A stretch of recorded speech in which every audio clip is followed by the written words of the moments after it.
So আপনারা দেখতেই পাচ্ছেন আমরা আসছি এক দরিদ্র চাচার একটু সহযোগিতা করতে, কাজ কাম করে দিতে। এতদিন তো আমাদের আপা ছিল, আপা চলে গেছে, তো আপার বদলে আমরা আসছি একটু সহযোগিতা করতে। তো কাকার অনুভূতি কি?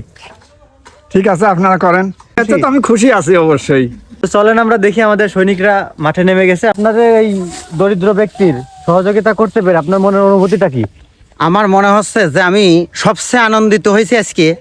এ বছরে এরকম আনন্দিত হইনি। এই 24 সালেই প্রথম আনন্দিত যে একটা কৃষকের অসহায় কৃষকের যে এত বড় একটা উপকার, আমরা যে সবাই মিলে ধান বাঁধতে দিচ্ছি, আসলে তার তো কেউ নেই, এই জন্য আমরা এরকম কাজ করে দিচ্ছি। খুব খুশি হয়েছে, খুব খুব ভালো লাগতেছে ভাই আমার।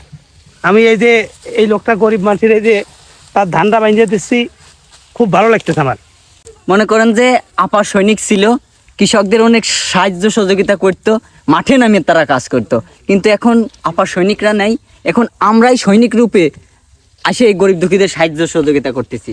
এই গরিবের সহযোগিতা করতে পারি, মনে খুব একটা আনন্দ লাগতেছে, খালি কাজ করতেছি ও একে। তো আপনারা দেখলেন তাদের মনের অনুভূতিটা কি, এবং তারা অনেক উৎসাহিত এবং তারা এরকম কাজকর্ম করতে চায়। ঠিক আছে, তো আপনারাও এগিয়ে আসুন, যেরকম কাজকর্ম সহযোগিতা করতে পারেন।